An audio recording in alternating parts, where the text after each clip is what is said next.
Hola, buenas noches. Otra semana en conversaciones con el equipo Zulú. Como verán, hoy hemos avanzado un día la programación por temas de movilidad. Lo primero de todo, buenas noches. Hola, buenas noches, ¿qué tal? Buenas noches. Lo segundo e importante, hoy hemos agrupado las preguntas dentro, digamos, de la explicación general, de la conversación general, porque esta semana estaban la mayoría centradas en el tema de los indultos y creemos que va a ser un tema que vamos a intentar explicar de una forma bastante amena. Hablaremos también del tema, cómo no, de Yolanda Díaz, de alguna visita que ha hecho alguna autoridad internacional y también, obviamente, hablaremos de Europa. Intentaremos en el último minuto, como nunca mejor se puede decir, también intentar hacer algún comentario, alguna previsión de la Eurocopa, aunque veremos si en esto el equipo Zulú entra o no entra. Empezamos entonces, si les parece, con el tema de los indultos. Indultos aprobados, presos en la calle, desde los obispos diciendo que hay que soltarlos, partidos diciéndolos que hay que soltarlos, otros que ya han empezado a poner los recursos, hablamos de Vox o Ciudadanos. Como gran escenario, ¿qué es lo primero que podemos explicar? Bueno, lo primero que podemos explicar es que dentro del seno de la Moncloa había, y lo explicamos aquí, todavía alguna esperanza, por lógica, como hablamos la semana pasada, de que finalmente los indultos no se llevarán a cabo. Porque, bueno, ya explicamos que es una situación que no beneficiaba a nadie. Todos hemos visto la puesta en escena en el Liceo el lunes, donde incluso se le increpó al presidente cuando anunciaba los indultos por parte de un asistente que gritaba que se seguía queriendo la República y la amnistía. Hoy se publicaba todas las conversaciones previas a la salida de la cárcel de Lledoners por parte de los presos, bueno, ya antiguos presos, y en Moncloa mucha gente se sorprendió porque efectivamente era algo que no se terminaba de esperar, que no se terminaba de creer, porque el coste político, que luego hablaremos de él porque está habiendo unos análisis sobre la situación que desde nuestro punto de vista son cuanto menos sorprendentes, por no ridículos. Y bueno, se abre un escenario nuevo en Cataluña donde a media región se le ha olvidado. Los habitantes constitucionalistas parece ser que han perdido la batalla gracias al favor que les ha hecho el presidente Sánchez, y veremos cómo afecta al Partido Socialista, veremos cómo afecta también a los propios partidos independentistas, puesto que recordemos que siguen sin la posibilidad de formar parte los presos de los partidos políticos, y ahora entendemos que hay una parte de la sociedad catalana, en este caso los independentistas, que van a seguir exigiendo cosas, puesto que digamos que han podido torcer el brazo al Estado español con estos indultos, que bueno, también, si te parece, podremos entrar a debatir si los indultos de un político a un político son asumibles o son una suerte de corrupción política, que para nosotros desde luego que sí, y qué sentido tiene, ¿no? Y bueno, sobre el papel de la oposición, Ciudadanos parece que se mueve más siguiendo a Vox, puesto que Vox anunció desde el primer momento que iba a pedir una cautelarísima sobre los indultos, y el PP intenta marcar los tiempos para diferenciarse de Vox en algún sentido, que no tienen que no tendrían por qué, porque todos luchan por lo mismo. Pero bueno, aquí también empieza la batalla fratricida en la oposición para posicionarse como garante y defensor de la unidad territorial. Vale, vamos, si te parece, a empezar por una de las partes más importantes que ya hemos citado en este pequeño avance, que es reunión del Liceo, 300 invitados. No solo no se invita a los constitucionalistas, sino que tampoco se invita, según parece, a ninguna persona independentista, fuera de este que se ha colado, obviamente. Con lo cual nos da un escenario curioso. Sumas los diputados de todos los partidos independentistas, en este caso Junts per Cat, Esquerra y CUP, y sumas los constitucionalistas no invitados, PP, Vox y Ciudadanos, y te da casi el 80% de los votantes en Cataluña. Sí. Parece que no solo han enfadado a uno, sino parece que esto no deja de ser un acto individual prácticamente socialista y de Podemos. Bueno, sin olvidar que Esquerra ni fue.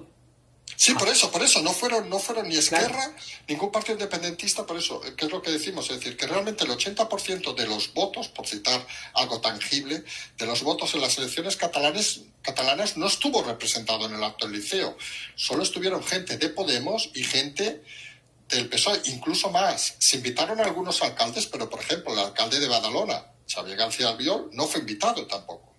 Yo creo que nadie ha entendido, incluso fuentes de protocolo, ha entendido el porqué de los invitados, la lista de los invitados. Creo que queda constatado, además ya sin ningún género de dudas, que era una opereta en el sentido de era una campaña publicitaria para y por Sánchez, en el sentido que quiso vender tanto a Cataluña como a los españoles, aunque luego salió el martes en una rueda de prensa que bueno, que a mí personalmente me recuerda a esas comparecencias que suelen hacer los presidentes de Estados Unidos en el jardín de la Casa Blanca, que tampoco tenía mucho sentido porque utilizó lo mismo que en el Liceo. Pero por no desviarme, el tema del Liceo, como tú dices, no tiene una representación real de la sociedad catalana, no solo la que se acepta, en este caso la independentista, sino a la que se humilla y se abandona, que es la constitucionalista. Entonces, no puedes hablar de concordia, que estarás de acuerdo que ha sido como un poco Sí, la palabra clave. la palabra clave, ¿no? O la parte nuclear de todo el discurso para hablar de los indultos, cuando ni siquiera a nivel concordia o a nivel protocolario intentas juntar a las partes contrarias. Entonces te queda pues eso, un aquelarre, una opereta de gente que no sabemos muy bien quiénes son, porque se hablaba de las 300 famosas familias de Cataluña y demás, pero hay una amalgama ahí un tanto... Sí, extraña. Nosotros hemos activado desde hace unos días pedir al portal de transparencia. Fue efectivo en su momento con el tema de Yolanda Díaz, efectivo de aquella manera, pero hemos solicitado y animamos a todos los oyentes a solicitarlo. Recuerden, el portal de transparencia, que es obviamente gratuito, es donde se puede pedir información al gobierno. Hemos solicitado al Ministerio con relación con Presidencia el listado y sobre todo, que creemos que es más importante que el listado, que podrían alegar a lo mejor temas de protección de datos, que nos sorprendería, porque no deja de ser un listado público, porque han invitado a un acto que pagamos todos, y pedimos sobre todo el criterio, que es lo que has comentado tú, es decir, ¿qué criterio ha habido para que, por ejemplo, fuera el conde de Godó, por decir algo, y algún periodista que escribe, que conocemos, que escribe en medios, o el antiguo presidente de Sociedad Catalana, Sociedad Civil Catalana, por citar personas, por ejemplo, que fundó un partido que tuvo menos votos que cualquiera de los partidos que no han sido invitados? Mira, voy a poner un ejemplo que creo que es muy ilustrativo. En el momento en el que ves a Miquel Roca, que fue el abogado Correcto. de la infanta y de Iñaki Urdangarín en la causa que tuvo, dejas de entender que pueda tener algún sentido. Es el epítome de lo sorprendente, ¿no? Que no hay una forma lógica de entender el evento. Yo te puedo decir, a la gente que hemos consultado no nos han sabido explicar bajo qué preceptos o bajo qué criterios han seleccionado a los invitados. Supongo que lo único que se quería era simbología, ¿no? De pues los 300, a lo mejor no solo a las 300 familias, sino además es sorprendente. Hemos escuchado mucho estos días que no solo era el Rubicón, sino que era el Rubicón para Sánchez, estoy hablando, ¿no? Sino que era la batalla de las Termópilas de Sánchez, ¿no? Entonces quizás lo de los 300 también puede ir por esa imagen heroica y además es una cosa que te lo puedo asegurar, hemos leído no una vez y dos, es un concepto que se ha utilizado hasta la saciedad, lo cual nos hace todavía sospechar más de que han invitado pues un poco por rellenar hueco, ¿no? Como estas bodas grandes de 500 invitados que acaba yendo el primo del primo del primo. Una cosa un poco... Sí, pero que de esas cosas sorprendentes no sabemos si tienen derias televisivas ahora también en el gobierno, pero parece que alguna deben tener, y esa película la deben haber visto y les debe haber gustado, por el heroísmo, suponemos. Sí, al final yo creo que han querido envolver todo en... Ojo, incluso el propio presidente da ese tono, ¿no? De heroicidad, de que él va de salvador pues del territorio y del país, cuando lo que está haciendo, insisto, es dejar a media Cataluña abandonada y a media España, bueno, no, a media España no, a la gran parte de España preguntándose por qué. yo estoy pensando y además con dolor en los policías y en los héroes de Urquinaona que sufrieron lo que sufrieron. ¿Para qué? Para que ahora de repente nos encontremos en una situación que, ojo, la gente no se ha parado a pensar. Volvemos a estar en la misma situación que el 30 de septiembre del 2017. Exactamente. Sí, con la diferencia de que, y lo hemos comentado en los programas, de que la gente en Cataluña, independentistas, no están por la labor, y los no independentistas cada vez están más por la labor de no. Es decir, el silencio que había en el 2017 por una banda y el griterío por otro, curiosamente ahora se puede transformar, porque uno ve, por ejemplo, el acto ayer mismo de Lledoners, cuando salen de la cárcel había un par de docenas de personas, quizá alguna más, pero ¿alguien ha visto una manifestación, los que vivimos en el centro de Barcelona? Nada de nada. Lo normal es que si unos héroes, entre comillas, para ellos salen de la cárcel tras 4 años, pues hoy hubiera habido millones de catalanes manifestándose. ¿Qué va? Están todos aquí, como recordarán, en Barcelona. Era la verbena de San Juan ayer, hoy es festivo y mañana seguramente es puente. Obviamente la gente se ha ido a la playa, hace mucha calor en Barcelona, y la gente tiene un poco en el olvido a esta gente que hizo tanto daño a Cataluña. Por cierto, una pregunta, seguimos en este tema obviamente, una de las cosas que más nos ha hecho pensar a nosotros es la frase de Sánchez cuando decía algo así como que iba a iniciar la segunda transición de España. Y algunos nos preguntamos, cuando se hizo la primera, se votó la Constitución y votó la gente. ¿Por qué Sánchez no se ha atrevido, obviamente la respuesta es fácil, a un tema tan importante, sobre todo si él considera que es un cambio incluso de régimen, vamos a llamarlo así, a preguntar a la gente? Pues seguramente porque no tenga lo que hay que tener para hacerlo. Además se nos olvida una cosa, y a los independentistas también. Se ha vendido el falso mantra de que sobre Cataluña tienen que decidir los catalanes. Pero resulta que a nivel constitucional, sobre la integridad del territorio español, tiene que decidir la totalidad del territorio español. Esto es, que no podría haber un referéndum, ¿no?, de autodeterminación como llevan vendiendo cerca de 15 años, sino que ese referéndum tendría que ser a nivel nacional. Y obviamente elevar el tema de la independencia catalana a nivel nacional supondría el desgaste definitivo, ¿no?, y la puntilla para, ya no solo para Pedro Sánchez, sino posiblemente para el PSOE, que es otra conversación aparte. ¿Qué va a pasar? Sí, claro, ahora iremos a ese tema también, porque del tema de los previos, ¿hubo algún ministro? Las conversaciones del Consejo obviamente son privadas, pero aquellos corredillos, o llámale como sea, ¿algún ministro que lo hizo a regañadientes? Varios, y creo que está claro quiénes son, solo con la forma de justificarse que han tenido, un poco lo que nosotros denominamos la quinta columna dentro del Consejo, que serían pues los de siempre, ¿no? Calviño, Robles, Escrivá, todo este tipo de gente.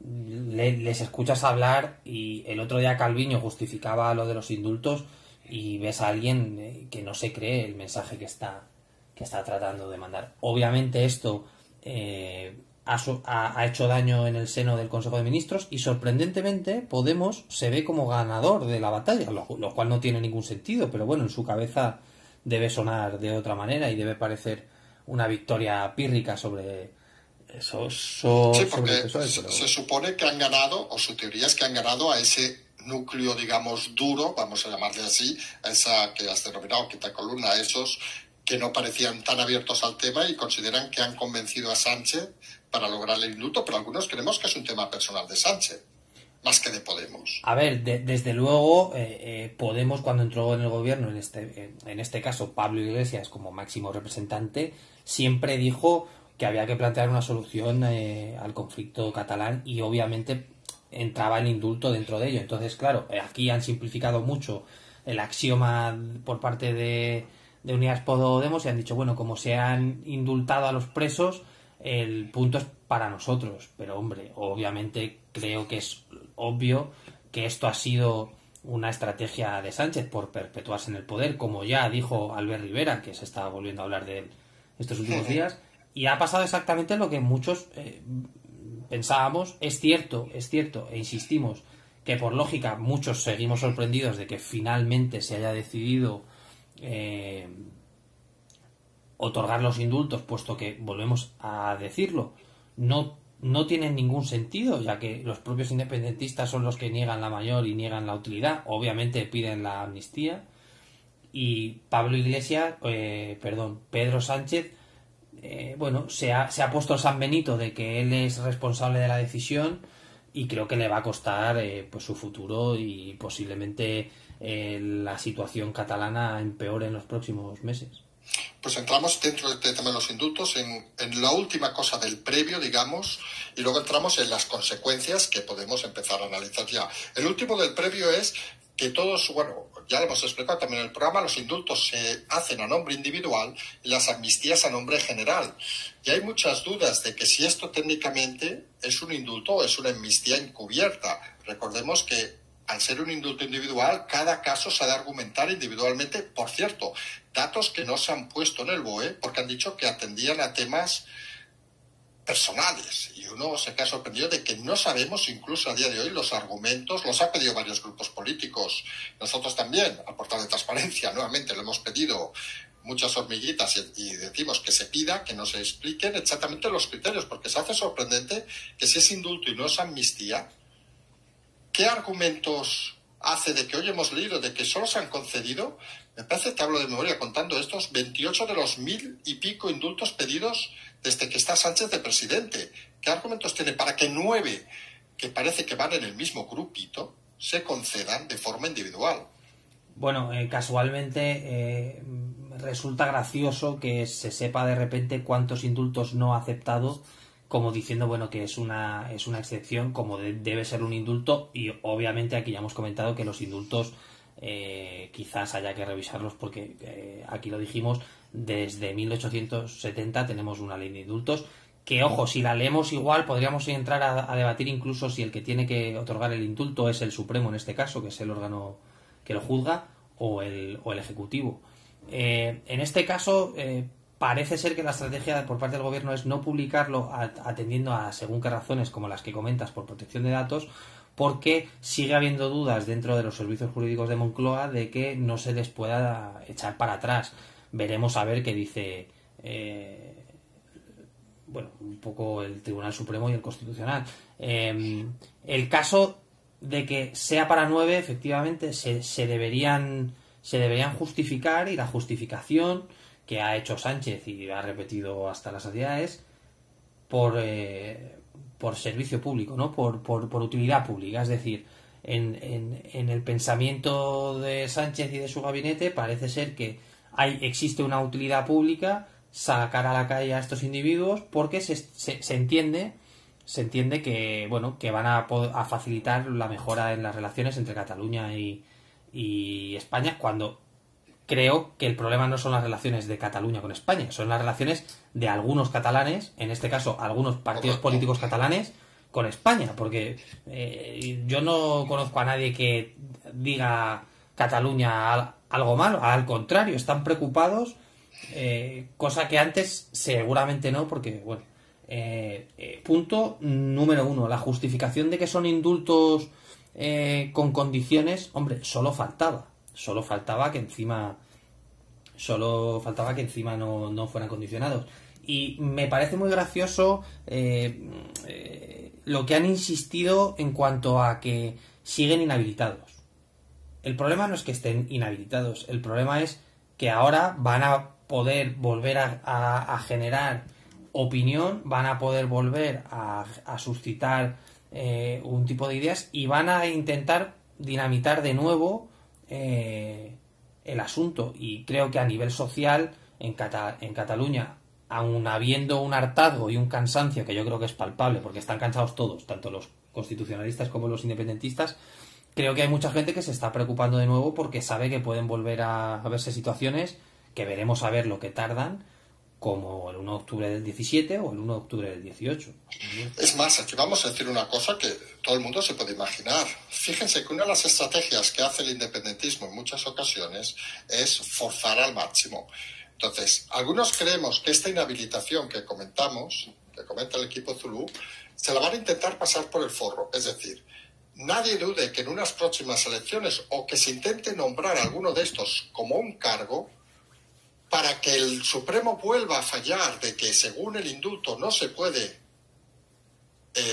poner de cargo y volver un poco a liar la maraña con volver a ir a Europa, volver a ir no sé qué, porque el único fin que tienen es liarlo. Y parece mentira que el gobierno no sea consciente de que se han ignorado todo. ¿Alguien se cree que van a ignorar, que no van a dejar de ignorar las condiciones que ponen en el indulto? Es bastante básico, creemos algunos. Yo creo que han puesto en bandeja de plata a los independentistas el poder volver a generar esas imágenes y esas noticias de... vuelven a encarcelar... Tú imagínate, te cojo el guante de lo que comentabas. Tú imagínate que ahora Esquerra, con el Mesías Junqueras, que ojo, que queda como el Mesías, y Puigdemont ya queda retratado oficialmente como el cobarde, decide romper el acuerdo de gobierno en Cataluña y tenemos elecciones en 6 meses o en 4 meses. Tú imagínate qué pasaría si dentro de 4 meses lo que tú planteas, se presentan de candidatos, salen de candidatos, les vota la gente, intentan formar gobierno. ¿Qué pasaría si vuelven a ser detenidos y vuelven a ir a la cárcel? Ya tendrían esa munición contra el gobierno, contra el país, para con Europa, para con el Tribunal de Estrasburgo, para con cualquiera. Entonces, es una torpeza política. Esto se está vendiendo como una estrategia magnífica y el epítome de la política territorial europea, y lo que es un cheque en blanco para que te sigan molestando pues durante lo que queda de pena por cumplir. Entonces, bueno, es una torpeza manifiesta. Porque aquí hay una pregunta que mucha gente se hace. Esta decisión final del indulto, obviamente, la debe tomar Sánchez. O la toma Sánchez con Redondo, la toma Redondo y la convence a Sánchez, la toma Sánchez y convence a Redondo, no la toma nadie. Alguien debe ser la última persona que dice adelante. La última persona que dice adelante es el presidente. Ahora bien, eso no quita que haya habido unas no quiero decir negociaciones, porque no son negociaciones, una serie de discusiones dentro del seno de la Moncloa para tratar de justificar, porque al final esto es un tema de supervivencia y lo llevamos diciendo muchas veces. Esto es un cheque en blanco para seguir 2 o 3 años más y pensar que la gente lo va a olvidar, porque como salen tantas cosas, hay esa opinión en Moncloa de que como pasa tanto, van a olvidar. Y yo me he quedado con una frase, y lo comentábamos preparando el espacio, que por parte de los periodistas y de ciertos profesores que salen en ciertos canales, que parece ser que justifican y justificarán todo y a todos, decían una cosa que resulta bastante curiosa, hablando de los indultos, que es lo medían en coste electoral, que puede parecer algo sorprendente a estas alturas del juego, y decían que todo el tema de los indultos había sido llevado muy bien y muy bien manejado por parte del PSOE y que no tenía ningún coste electoral, y sin embargo el PP había perdido el punch en el concepto de los indultos. Entonces esto nos hace pensar si el PSOE es o ciertos periodistas son conscientes y tienen información de que se va a acelerar el proceso electoral, que no tendría sentido, puesto que ahora se ha garantizado durante 2 años más, a priori, si no hay chantaje, que se mantenga en el poder. Pero yo voy a lanzar aquí una pregunta. ¿Qué pasa ahora con el País Vasco? Bueno, te había dado una respuesta, por ejemplo, que ahora lo pidió ayer, la libertad de los presos de ETA. Claro, es que al final, ¿y qué pasará con hasta Galicia, que también tiene sus presos, llamándoles aunque sean 4? ¿Qué pasará, no sé, con cualquier otra comunidad que se dé cuenta de que este gobierno al final lo que ha transmitido es debilidad? Sí, han abierto la caja de Pandora y han vendido una cosa que no es, puesto que al final la pelota sigue en el tejado de los independentistas, ahora más que nunca, porque vuelven a estar en la calle, pueden volver a organizar cualquier tipo de evento, y el gobierno lleva una semana intentando justificarse de una manera bastante torticera, todo hay que decirlo. Y bueno, nos encontramos, como tú dices, con un gobierno que lo describió muy bien Junqueras. Los indultos no hacen más que mostrar la debilidad del Estado, al menos la debilidad del Estado en manos del PSOE y en manos del presidente Sánchez. Entonces, bueno, estos argumentos de que a nivel político no va a tener ningún coste, pues a mí me sorprende ni mucho, la verdad. Si te parece, hablamos de los recursos. Se han presentado dos hasta la fecha. Hasta la fecha se han presentado hoy. En principio se dice que mañana presentará el PP el suyo. Quien haya leído la ley del indulto, ponen en internet ley de indulto 1870, le aparece, creo que era el artículo 15, dice algo así como que solo aquellos que sean parte pueden negarse al indulto porque si no se les ha pedido perdón. De esa es la parte que alega Vox, que recordemos que era parte en el juicio del procés. Ciudadanos ha hecho una cosa virguera, digámoslo así. Se ha cogido una sentencia del 2017 donde decía que los parlamentarios catalanes habían sido perjudicados por el procés y entonces ha hecho el recurso a partir de Espejo, que era, si no nos equivocamos, vicepresidente del Parlamento, Carrizosa, que era el líder del partido, y Inés Arrimadas, es decir, lo ha presentado con 3 personas a nivel personal para, una vez sea admitido en el Supremo ese recurso, ya hacerlo como partido. Y en ambos casos, de momento, y parece que el PP también mañana, van a pedir las medidas cautelarísimas. Y claro, y aquí viene otra pregunta. Esto es una hipótesis, obviamente. Imaginémonos que el Supremo, que está muy cabreado, también hay que decirlo, decide mañana, no sabemos el plazo, mañana, pasado mañana, que vuelvan a ingresar a prisión. Es un poco lo que... Kafkiano. Sí, bueno, kafkiano, y lo que comentábamos, se les ha dado un cheque en blanco para armar jaleo. Primero, el Supremo, hay que recordar el informe que realizó en contra de los indultos, lo cual se entiende que en caso de que se presenten unas cautelarísimas, todo parecería indicar, al menos de una manera lógica, que las aceptarían y volveríamos a la situación. Y yo voy a lanzar una hipótesis, ya no de detención. Igual esta gente saben que hay unas cautelarísimas y salen del país para elevar a nivel europeo otra vez el problema y volver a empezar con las órdenes de entrega y detención dentro de la Unión Europea y todo esto. Entonces, claro, se puede complicar todo tanto por un movimiento tan estúpido y tan torpe, que yo creo que no han controlado los daños que puede generar la decisión. Creo que lo han visto únicamente de una manera positiva y tratando de sacar un rédito que algunos somos incapaces de entender cuál puede ser, y no han pensado en lo que se puede complicar. Y hombre, estarás de acuerdo conmigo que si alguien sabe dar por saco, que se me permita la expresión, son los independentistas catalanes, en el sentido de liarlo todo sí. A unos límites increíbles. Y luego, sí, porque, sí. Perdón, dime. No, que creo que también es importante lo que has dicho de quién puede presentar recurso al Tribunal Supremo. Hay juristas que están diciendo que incluso cualquier ciudadano podría presentar recurso, sí, puesto porque es un delito contra la integridad del Estado, y hay algunos juristas que entienden que podría ser cualquiera. Entonces esto abre también una posibilidad, que no sé si alguien lo hará, de que cualquier persona desde su casa pueda interponer un recurso. No creo que se dé, pero oye, cosas más raras estamos viendo en los últimos. Sí, pues claro, uno se pregunta más cosas. Uno se pregunta, por ejemplo, técnicamente, ya sé que es una pregunta incómoda, sabes que a veces hacemos preguntas incómodas aquí.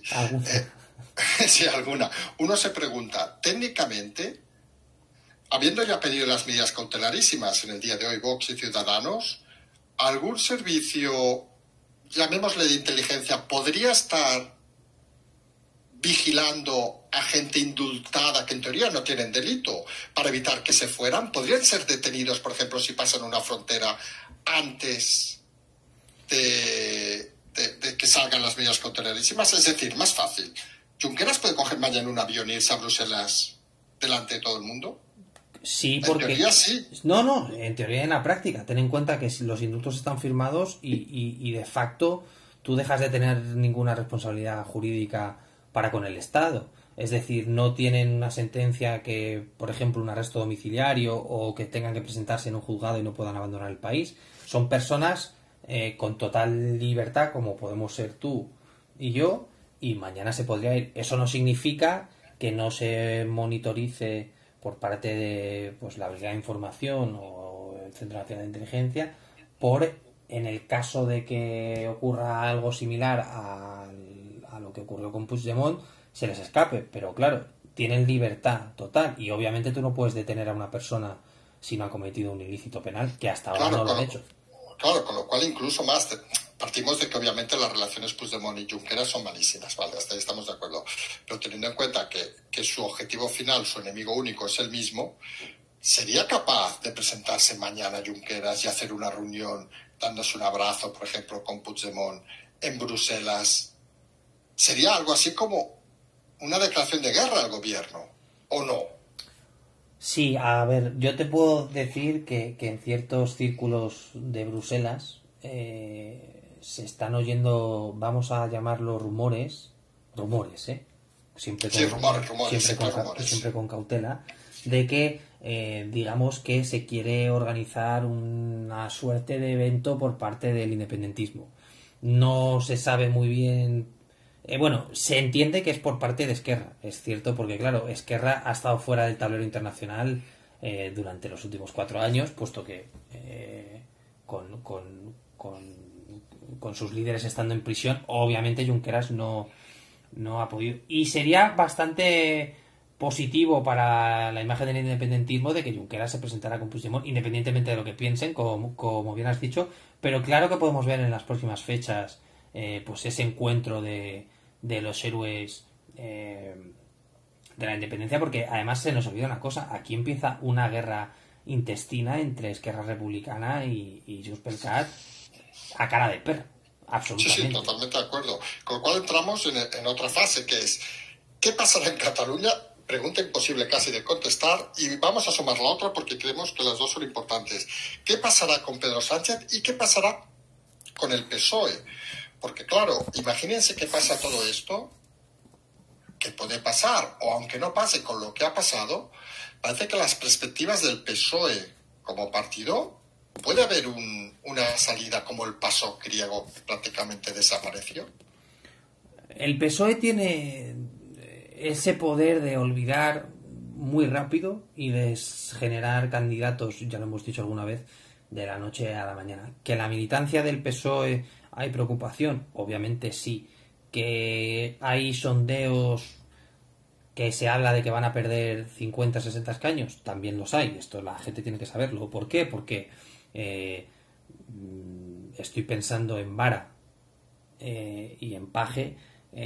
Claro, tienen unas elecciones en unos años y a ver cómo defiendes tú en Extremadura que los catalanes tienen más derechos que un extremeño y que los catalanes pueden hacer lo que sea y que en Extremadura siguen sin poder coger un tren porque no llegan. Todo este tipo de cosas que puede parecer ahora una exageración, al final, claro, tú eres presidente del gobierno y gobiernas para todos y hay cierta parte del votante del PSOE o de la ciudadanía que se siente huérfana en el sentido de que el Partido Socialista no le representa, puesto que hay muchísima gente y el otro día leíamos unos datos que la gran mayoría del votante socialista está en contra no solo de los indultos sino de la autodeterminación de Cataluña. Entonces, a nivel partido te pone en una situación muy complicada. Pedro Sánchez, por seguir con las preguntas, insisto, se ha vestido del héroe y se ha vestido del mártir, que él va a luchar por la causa y va a intentar sobrevivir a la causa por el bien de España, que bueno, yo creo que suena bastante estúpido cuando el bien de España no puede ser la división de España y, ojo, de los españoles, que se nos olvida. Sé que suena muy magnánimo todo esto, pero hay que estar de acuerdo con la realidad de que a nivel de Cataluña, insisto, se ha abandonado a la mitad de la ciudadanía de una manera bastante importante, lo cual puede plantearnos que algunos partidos políticos hagan movimientos con el fin de cambiar la situación respecto a Pedro Sánchez, porque es el momento de atacarle, ¿no? Sí, vamos, si te parece, con el PP, con el tema este de qué movimientos puede haber, digamos, en lo que denominaríamos centro-derecha. Es decir, sabemos ya a estas alturas que el PP ha ido detrás de este tema de Ciudadanos y de Vox, y según parece, se está confirmando que va a presentar una moción de censura a Vox nuevamente contra Pedro Sánchez.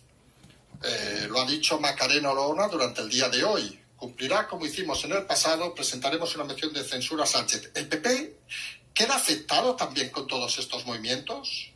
El PP está en un punto o entiende su posición, no solo dentro del centro derecha o de la derecha, sino dentro de la propia oposición, y se tiene que dar cuenta de que Vox y el PP están condenados a entenderse, y es algo normal. Ciudadanos, en este caso, yo creo que va a intentar pescar lo que pueda, porque estarás de acuerdo conmigo de que la situación de Ciudadanos ya empieza a ser surrealista. Vamos a dejarlo en surrealista por no hacer coñas a estas horas. No voy a hablar de Tony Roldán ni de ningún personaje de estos, porque bueno, es estúpido, pero Ciudadanos al final está copiando también las actuaciones, en este caso de Vox, durante los últimos meses, porque se dan cuenta de que eso es lo que quiere la gente. Y bueno, Casado vuelve a tener en su mano el decir si Vox es el enemigo o si son amigos y entiende su posición. Y al final hay una cosa clara. La única forma de echar a Sánchez es que las derechas entiendan. Luego ya depende de cómo lo vea Casado, cómo lo quiera ver. Pero bueno, Sánchez tiene una situación muy peliaguda, y a nivel catalán, de Cataluña, perdón, estamos en una situación de que va a haber que medir mucho las palabras durante estos próximos meses, porque yo insisto, y sé que insisto mucho, pero se ha abandonado a la Cataluña constitucionalista de facto por parte del gobierno, y veremos a ver ese voto en las generales a dónde va, porque es cierto que el PSOE a nivel nacional siempre recoge mucho voto en Cataluña, y a ver qué pasa, suponiendo que haya un adelanto de elecciones, una moción de censura y todo este tipo de cosas. Sí, porque lo cierto además que el tema de los indultos no es un tema que se quede, aunque intenten vender en Cataluña, sino que llega bastante más allá. Por ejemplo, estos movimientos que hemos visto, sobre alguna pregunta giraba sobre eso también, de acercamiento entre el candidato Espadas y el presidente de la Junta de Andalucía, Moreno, pueden ser para intentar desbancar Vox, porque uno se hace la pregunta, la filosofía, vamos a llamarle así, de Ayuso, de no buscar la confrontación con Vox, le llevó a un triunfo estratosférico. La filosofía, si Moreno se alinea con el PSOE, algunos creemos que lo que llevará es a un incremento importante de los votos de Vox en Andalucía. Posiblemente sí. Yo lo comentaba esta semana con gente afín al PP y con algún miembro del equipo, y nos decían desde dentro del partido que no entendían la estrategia para con el PSOE en Andalucía ni para con Vox a nivel nacional. Obviamente, si estás todo el día criticando al PSOE y de repente en Andalucía te juntas a ellos por mantener a Vox fuera, es un fallo de estrategia por parte del PP, y entiendo que es un tema de que Teodoro García Egea tiene alguna suerte de mala relación con Vox y no los quiere, pero insisto, si Casado o quien sea, y ya digo quien sea porque Casado, como siga así, no le va a quedar mucho tiempo,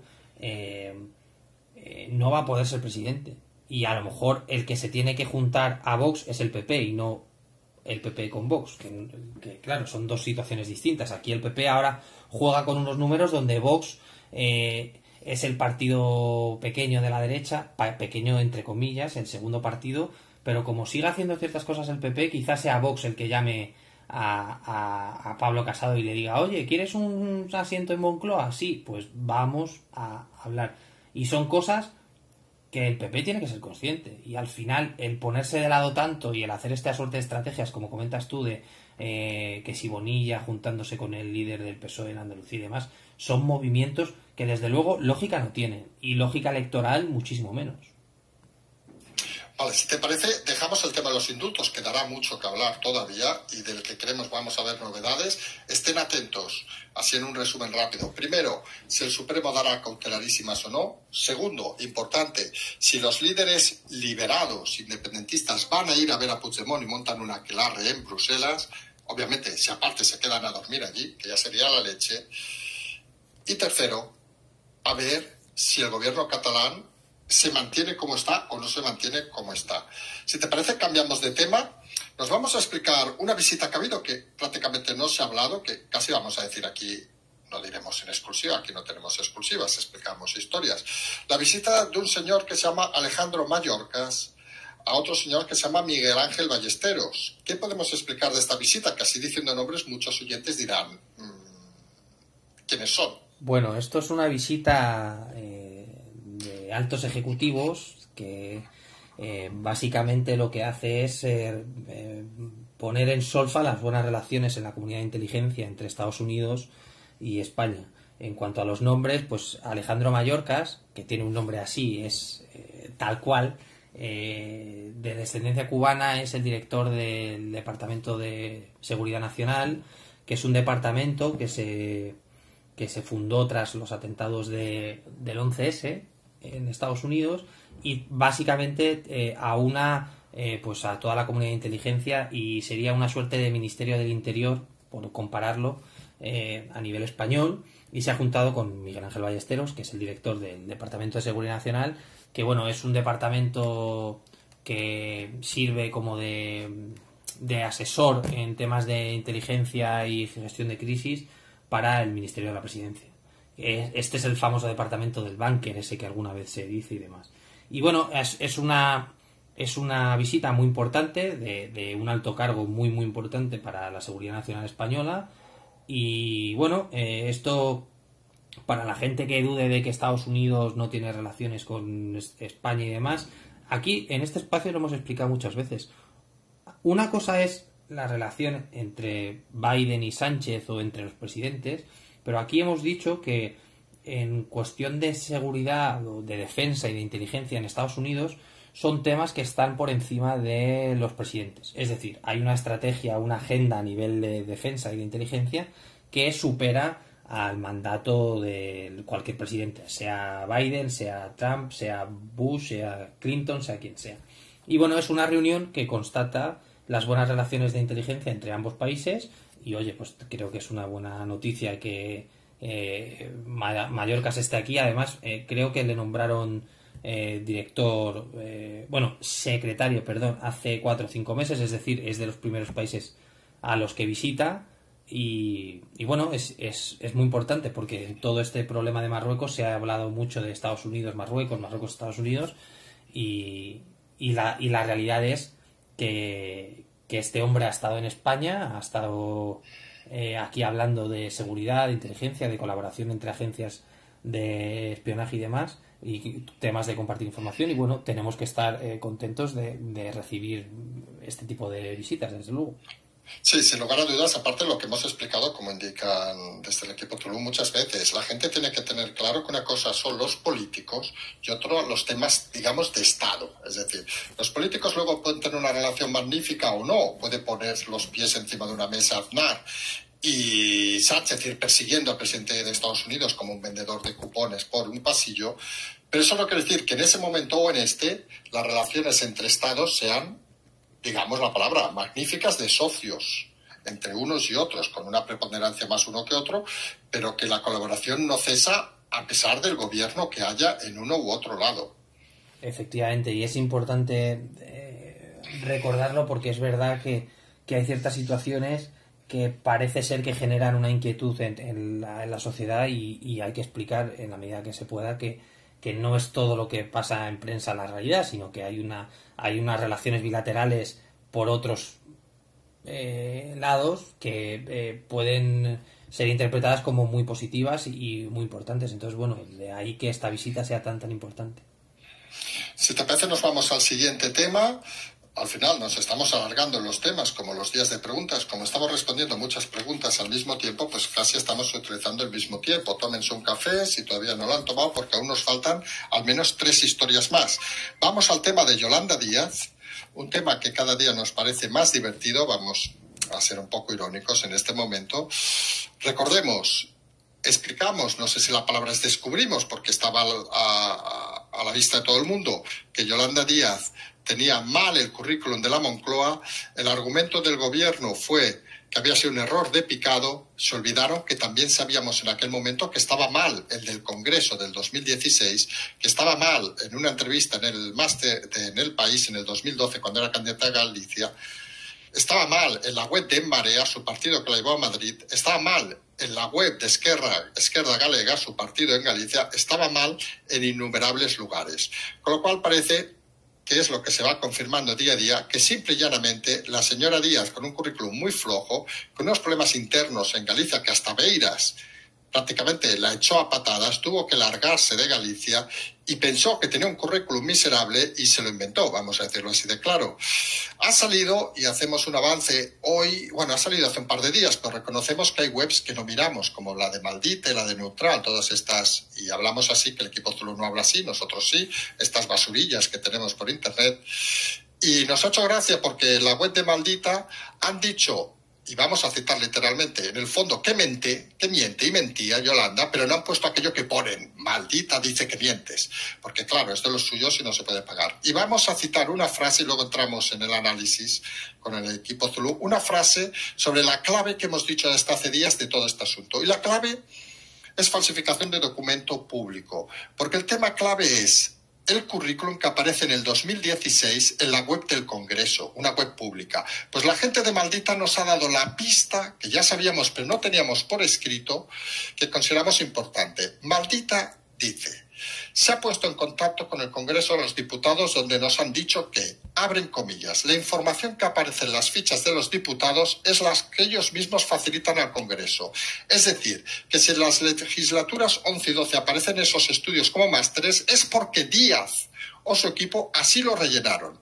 También han confirmado que el Congreso obviamente no comprueba si la información es falsa. En dos palabras, que en el 2016 quien puso en el currículum que tenía 3 másters era Yolanda Díaz y lo puso firmando una ficha con su puño y letra en un documento público, porque son documentos públicos. Curiosamente, el documento está desaparecido y de momento lo que tenemos es, por un lado, Vox, que ha pedido la reprobación de la ministra a través de un escrito de Macarena Olona donde pide la dimisión. El diputado Pablo Cambronero, que pidió también explicaciones a la mesa del Congreso y que fue ninguneado en una respuesta de hace 3 días, también va a pedir explicaciones. Y la pregunta al equipo Zulu es, ¿cómo ven en Moncloa este tema que, aunque los medios prostituidos lo tienen ignorado, es bastante alucinante? Nos han explicado, incluso un oyente nos explicaba hace un rato, que en Uruguay hasta parece que era un presidente o algo así, un vicepresidente, tuvo que dimitir por falsificar la licenciatura. ¿Dónde nos va a llevar este tema? Bueno, este tema, independientemente de que los medios lo hayan silenciado, incluso el propio partido y la propia Yolanda Díaz, que es la perjudicada, por así decirlo, digamos que han mantenido un perfil bastante bajo, lo cual ya te da la idea de que algo pasa, ¿no? Aquí lo hemos dicho mucho, cuando hay tanto rumor significa que puede ser verdad, puede ser mentira, pero estás tocando las teclas correctas. En Moncloa hay preocupación. Todo el tema que comentas de la reprobación que ha solicitado Vox, realmente en este país la reprobación no sirve de nada en el sentido de que aunque se le repruebe en el Congreso no está obligado a dimitir. Otra cosa es que éticamente se entienda que si te reprueba el Congreso deberías irte a tu casa, pero claro, es pedir demasiado. En Moncloa hay preocupación, en Moncloa se está tratando de dar el tema. Además, nadie del Consejo de Ministros ha hablado a favor de la ministra. Es decir, se ha obviado el tema absolutamente. Lo ven como una oportunidad muy buena para atacar a Podemos, para quitarse de en medio a una ministra que, como todo el mundo sabe, no tiene una relación muy buena con Calviño y con Escrivá en cuanto a políticas. No hablo de relación personal, sino a nivel de pura política. Y bueno, posiblemente esto sea una piedra más en el zapato de Sánchez que se deberá quitar porque, bueno, al final Podemos ahora mismo está debilitado porque nadie sabe el poder real de Ione Belarra dentro del partido, si podrá controlarlo o no. Y bueno, los sondeos a Podemos le ponen en una situación bastante negativa. Por lo tanto, es un problema en el sentido de que hiere o trastoca la imagen del gobierno, pero se puede ver como un coste de oportunidad. Es decir, bueno, ya tengo una razón para quitármela cuando me la quiera quitar, con la ley en la mano de altos cargos, como mencionaste en alguno de tus programas, tiene que estar fuera, sí o sí. Y bueno, ahora toca esperar. Nosotros consideramos que más pronto que tarde posiblemente se deshagan de la ministra simplemente por tratar de controlar los daños. No, opinamos lo mismo y lo hemos dicho en alguna ocasión que ya lo hicimos en la primera fase hace más de 30 días, de que hay que tener paciencia en estos temas. Cuando te estás dirigiendo desde recursos escasos como los nuestros, desde gente con voluntad, con ganas, seamos miles, seamos más de miles, seamos los que seamos, no tenemos los recursos de una televisión, no tenemos los recursos de una emisora y hay que hacer las cosas, sobre todo intentar hacerlas bien, aguantar los ataques que han sido miles y miles de los Jolly Trolls que hemos denominado, intentar aguantarlos, pero por una cuestión de paciencia, porque deben, como ellos en su vida han trabajado, deben pensar que los trabajos se hacen sentado en un sofá. Hacer eso con un poco de paciencia y esperar que llegue el momento que llega. Y cuando llegue el momento, pues miren, ya nos echaremos unas risas, vamos a decirlo así de claro. Si te parece, nos vamos, porque creemos que no da para más el tema de Yolanda Díaz, está todo servido. Nos vamos al tema de Europa y vamos a entrar en dos temas. Uno, propiamente, la Unión Europea, que lo dejamos para después, y otro al tema de este Consejo de Europa, que recordamos, no es parte de la Unión Europea y tuvo un dictamen justo antes de los indultos, que aquí en Cataluña se habló mucho. Expliquemos un poco qué es esto del Consejo de la Unión Europea, que recordemos lo llevó un letón prorruso, curiosamente, todo hay que decirlo. Recuerdan, Letonia tiene dos comunidades, vamos a decirle así, los letones que votaron la independencia y los prorrusos que incluso en algún momento u otro no les dejaron ni votar la independencia. Pues este es de los prorrusos, o sea, que ya es la ironía de los que no querían la independencia y querían seguir con Rusia, el que hace un dictado, según él, a favor del independentismo, que solo se reúne con el independentismo cuando viene a Cataluña, le ponen un coche que, por cierto, salió el otro día, 5.000 euros de gastos de representación, se llevó el señor, y encima, para más cachondeo, ni se reunió con ningún partido no independentista, y lo peor, no se ha leído la sentencia del tribunal, con lo cual parece cuanto menos irónico. ¿Qué fuerza tiene este Consejo de Europa? Bueno, el asunto del Consejo de Europa es un tema peliagudo que en la comunidad internacional, para que la gente se pueda hacer una idea de lo que estamos hablando, en Bruselas nadie respeta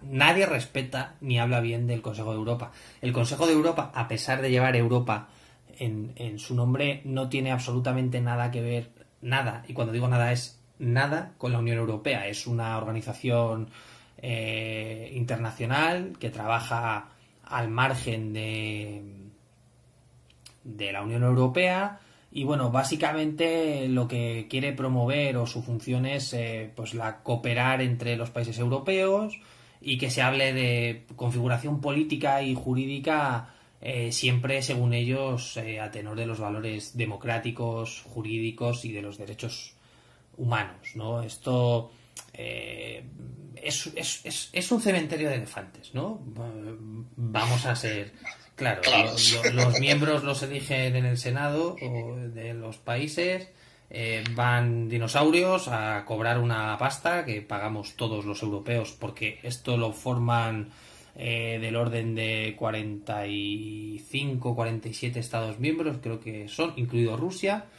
Sí, me parece que lo único, perdona, es Bielorrusia. O sea, en el fondo es como la Eurocopa de fútbol, pero con gente más mayor que no sabe tocar la pelota, pero sí tocar las pelotas. Efectivamente, sí, no hay mejor forma de definirlo. Y bueno, el asunto de, aunque en Cataluña estén diciendo que Europa ha dicho, aquí Europa no ha dicho nada, este tema hay que explicarlo porque viene con calzador dentro de una discusión sobre la democracia en Turquía. Y bueno, este señor ha metido como ha podido el asunto catalán, como bien dices, no ha tenido en consideración ni la sentencia ni la otra parte. Y bueno, ya que sea un letón prorruso, pues es un poco el fin del chiste, ¿no? Pero la gente tiene que entender que los independentistas han jugado siempre a la manipulación en el sentido de los medios. Estoy pensando en el vídeo aquel famoso que hicieron en inglés de una chica hablando, que era una cosa que a nivel comunicación era una locura, ¿no? Como culpando a España y no sé, cosas. Que por cierto, la chica luego se arrepintió porque se acabó su carrera como actriz en aquel momento.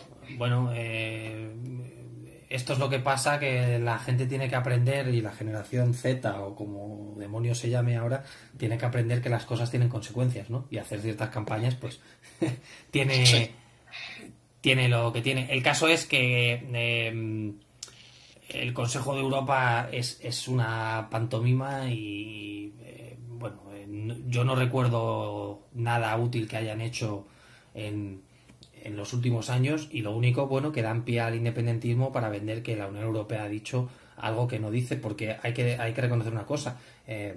La política de vecindad y la política de las regiones en la Unión Europea es un pilar muy importante, pero además tú lo mencionabas la semana pasada.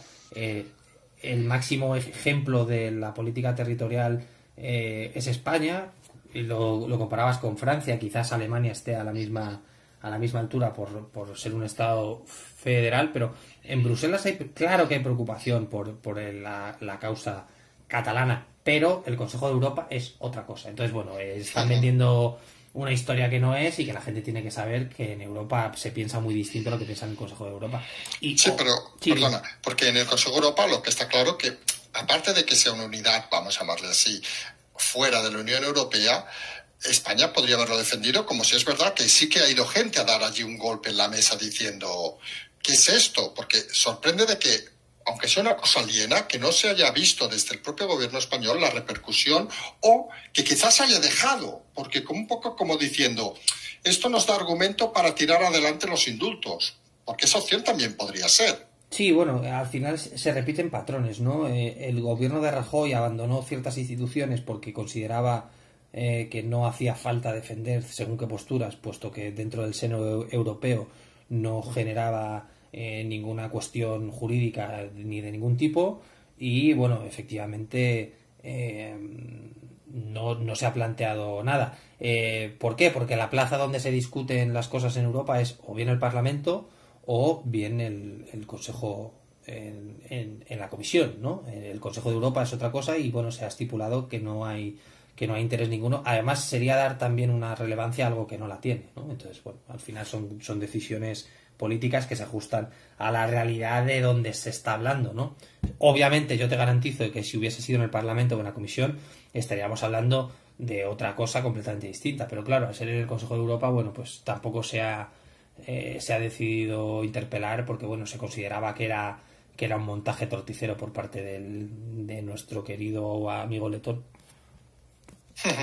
Pues si te parece, vamos a la Europa seria, no a la Europa de fantasmas, y vamos a hablar de dos temas, fundamentalmente cómo está el tema de los fondos, aunque sea un rápido repaso.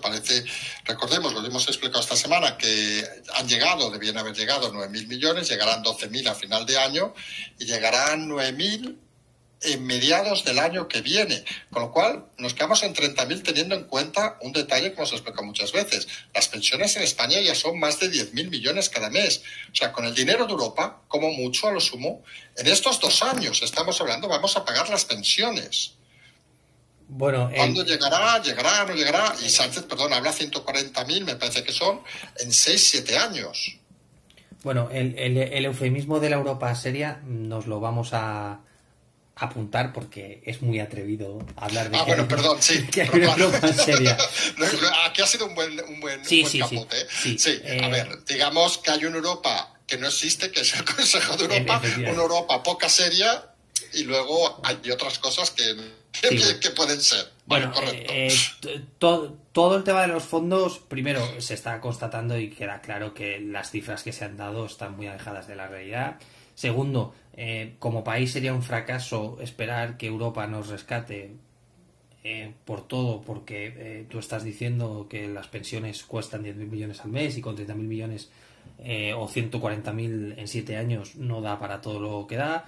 Y Europa, al final, el mensaje que está lanzando, independientemente de que la gente crea que si Agenda 2030 y que si globalismo y Soros y este tipo de cosas que se escapan de la realidad de la política, el mensaje que está lanzando Europa realmente es un mensaje que, para los que conocemos Bruselas, sorprende, que es que hay que hacer la administración más efectiva. Y oye, desde aquí abrazamos esa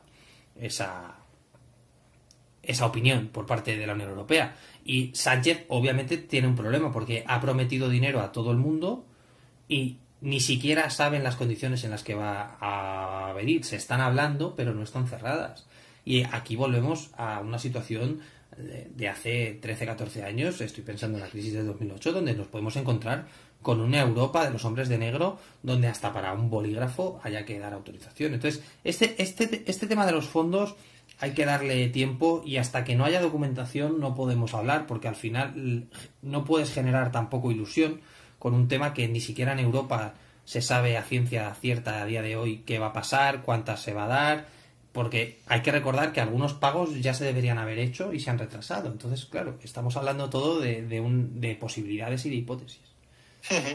¿Te parece? Nos vamos en Europa también, que hay otra parte más responsable, vamos a llamarle así, que es esa denuncia que se ha admitido para investigar a Irene Montero, y citamos literalmente en el escrito que se ha presentado, se concluía que se solicitaba que se admita la denuncia y se inicie procedimiento contra España por infracción del derecho comunitario y concretamente por violación de los artículos 4 y 10 de la Directiva 2016/343.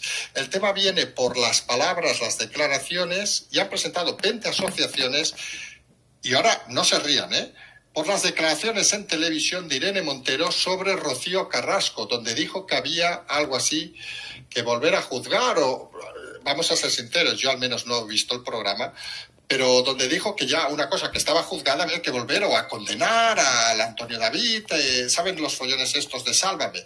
Pues se ve que esa gilipollez, vamos a decirlo así, las declaraciones han hecho que se haya admitido y que se vaya a investigar por violación de los artículos 4 y 10 de la Directiva 2016/343. Explicarnos un poquito esto, porque yo creo que la gente se pierde, y creo que nuestros oyentes, hombre, algunos seguramente verán Sálvame, que como saben es un programa súper respetable, pero bueno, quizá a veces hay cosas que no se entienden. Sí, bueno, por partes. Dentro del ordenamiento jurídico en la Unión Europea, y en este caso España, existe lo que se denomina la pirámide de Kelsen, que es la jerarquía en cuanto a las normas jurídicas. En este caso, por encima de la Constitución están las directivas, que son de obligado cumplimiento y de ámbito europeo. ¿Qué pasa? Europa tiene, bueno, entre uno de sus pilares, tiene el de la justicia, donde intenta promulgar una serie de derechos y proteger aún más los derechos fundamentales. Podemos entender el derecho al trabajo, el derecho a la privacidad, todo este tipo de derechos, y el sanitario y todo este tipo de cosas. Entonces, la forma de armarlo jurídicamente es a través de directivas. En este caso hay una directiva, como bien mencionabas, que trata sobre la violencia debe ser, supongo. ¿Derechos humanos, quizá? No, del derecho a no ser culpabilizado, de mantenerse inocente hasta que se demuestre lo contrario, ¿no? La presunción de inocencia, perdón, encontraba el concepto. ¿Por qué? Porque se considera que dentro de un ambiente jurídico y democrático, pues la inocencia tiene que prevalecer hasta que se compruebe de facto que efectivamente se es culpable. Entonces, esa directiva arma un entramado jurídico para proteger la inocencia. ¿Qué pasa? Al estar protegido por una directiva, se puede denunciar a la Comisión para que investiguen si efectivamente se respeta o no se respeta. Es decir, no es que cuatro asociaciones o 20 asociaciones hayan dicho, bueno, esto lo llevamos a la comisión, denunciamos allí por dar la nota y ya está. No, simplemente están siguiendo un poco el camino jurídico dentro de la Unión Europea, el propio sistema, para criticar que en España la presunción de inocencia no se respeta. Y bueno, esto sí que puede dar a que la Comisión Europea y la Unión Europea como tal, esta sí, la real, no el Consejo de Europa, diga que en España no se respeta la presunción de inocencia y que además ponga en tela de juicio según qué leyes, estoy pensando obviamente en la Ley Integral de Violencia de Género, por lo que un tema a priori incluso sorprendente como de que una ministra salga hablando y defendiendo a una cantante o a la hija de una cantante o quien demonios sea, puede acabar con un tirón de orejas de la Unión Europea en general contra España por no respetar la presunción de inocencia en nuestras fronteras. Y esto al final nos hace ver una cosa clara. Algunos creemos, no sé si compartirás su opinión, que es que Irene Montero no tiene ni puñetera idea de qué son las directivas europeas y que dijo eso como podría haber dicho mañana que sube el pescado o baja el pescado, porque al ser un incompetente obviamente mete la pata solo abrir la boca. Ni tiene idea seguramente de las comisiones europeas, seguro que sí tiene idea de los fondos europeos para según qué cosas, porque muy probablemente ese aspecto lo controle Podemos al nivel de subvenciones bastante bien. Pero está claro que una ministra de Igualdad, y lo digo con todos los respetos, que no entiende que vive en un país donde hay una presunción de inocencia, o debería haber una presunción de inocencia, y no lo entiende y no lo respeta, yo creo que no hay más que hablar, porque no hay debate posible con alguien que no conoce los derechos de cada uno de los habitantes. Entonces, bueno, es una política que yo creo que es una vergüenza que tengamos una ministra con sus capacidades. No, al final hay que decirlo con claridad. A veces cuando tienes delante, que nos ha pasado, a ver, que redes, por ejemplo, Twitter no es obviamente este programa, pero que saben que puede haber gente con dispares opiniones. Pero cuando te das cuenta que delante tienes gente que no tiene ni el mínimo concepto, se te hace difícil no ya discutir, sino hasta se te da pereza leer ciertas cosas, porque realmente lo que te das cuenta es que incluso mucha prensa, mucho periodismo, este país es incompetente al 100%. No sabemos algunos cómo se han sacado los títulos, si es que tienen títulos, o cómo pueden hacer ciertas cosas, porque realmente todo es bastante vergonzante. En todo caso, nosotros seguimos aquí explicando historias. Vamos a acabar con el último tema, un tema de esos de refilón. Alguien nos ha dicho que nos metimos el otro día con Morata, el delantero que falló un penalti en el 5-0. ¿Comentamos algo? A ver, es que es muy fácil meterse con Morata, entonces yo voy a decir que le dejemos jugar y él ya solo se pondrá en la posición que se merece, pero vamos, que yo no esperaría mucho de la selección, ¿eh? O sea, si me permites el comentario... Uy, pues mira que si ahora ganamos la Eurocopa te veo cesado, ¿eh? Bueno, oye, mira, si soy gafe en algo, bienvenido sea, pero el juego es bastante triste. Pero bueno, que tengamos que comentar esto, no creo que hace una idea de la necesidad también de pensar un poco en otras cosas, porque estarás de acuerdo conmigo que hay ciertas semanas que estamos agotados porque la situación... no tiene lógica ninguna. Así que no, nada. en eso, fuera de las bromas, lo que es cierto que al final también toca estos momentos de relax, porque si no, esto sería totalmente agobiante. Fíjense que estamos con temas que deberían ser titulares diarios durante semanas, los indultos, incluso el tema este de Díaz. Recuerden, Cifuentes, cuántas semanas fue titulares durante meses y lo estamos llevando o intentando llevar con la máxima dignidad posible. Si te parece, vamos a dejar por hoy el programa. Perfecto. Vale, primero buenas noches y gracias. Un placer como siempre. Ay, bueno, antes de despedirnos, sí, que siempre decimos que recordemos, la semana que viene habrá Zulu, supongo que lo que podemos prever la semana que viene es más avance en el tema de indultos, así un rápido briefing de estos días. Sí, habrá que estar pendiente de la situación en Cataluña y de los movimientos de los líderes de los partidos independentistas, puesto que ahora además se presupone que el gobierno de la Generalitat va a recibirles con honores en un evento y demás, y bueno, estar pendientes de cómo se gestiona todo el asunto. Las mascarillas veremos, porque viendo el borrador de cuándo se puede poner, no se puede poner, seguramente también genere una tensión en la sociedad, puesto que parece ser que si vas a menos de 1,5 metros te la tienes que poner y todo este tipo de cosas. Pero bueno, creo que no va a servir de suficiente pantalla para olvidar el tema de los indultos.